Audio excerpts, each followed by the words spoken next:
10 years ago, Kevin, King K. Parker ruled the high school stage. Confident, cocky, and charismatic, he was the school's self-proclaimed rap god. Every talent show, he'd freestyle insults at random students, roasting them for laughs, never facing consequences. And me, I was his favorite target. My name is Marcus. Back then, I was shy, bookish, and invisible, until King K made me a punchline. It started sophomore year. I signed up for the talent show to perform a poem, my first time on stage.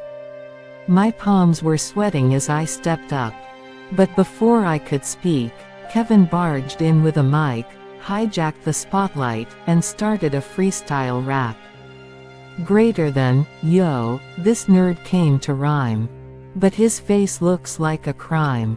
Marcus got bars, more like library scars. Go back to the books, kid, you're never gonna shine. The crowd roared with laughter. I froze, throat tight, blinking back tears. That moment lived in my nightmares for years.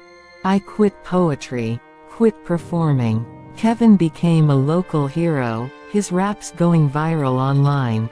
He built a name in the underground scene while I buried myself in silence.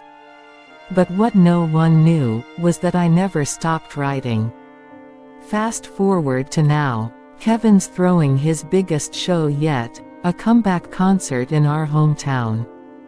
Tickets sold out in hours. Cameras, fans, industry scouts, all eyes on him. And somehow, by some twist of fate or karma, I ended up on the opening act list. He didn't recognize me when we passed backstage. Why would he? He never saw me as anything but a stepping stone. But I remembered. I remembered every rhyme, every smirk, every laugh he stole from the crowd at my expense. It was my turn. I walked onto the stage. The spotlight hit me like a wall of heat. Thousands of faces, murmuring.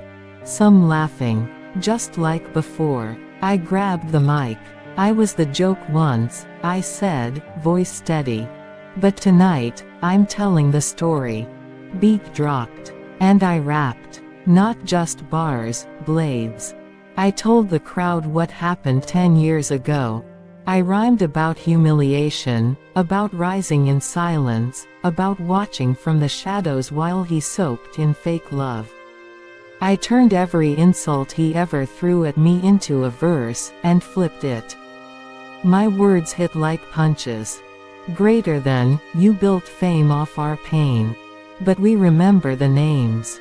Tonight I'm your mirror. Now you feel the flame. The crowd shifted. Some jaws dropped. Others started cheering. Whispers became chants. Phones raised. This wasn't an opening act. This was a reckoning. Then I dropped the final line. Greater than, you gave me a mic once. Now I'm giving it back. I dropped the mic. Walked off. Silence followed me. Then an explosion of noise. Applause. Screams. Cameras. Backstage, Kevin stared at me, eyes wide, mouth slightly open. For once, he had nothing to say. He still performed that night. But the magic was gone. People didn't chant his name. They talked about me, the quiet kid who came back with fire in his lungs and vengeance in his veins. The next day, my DMs were flooded. Agents. Labels. Interviews. Not because I had beef, but because I had bars, and truth. Kevin tried to reach out later. Said we should collab. I left him on read. Revenge isn't always about destroying someone. Sometimes, it's about taking back your power, your voice, your mic.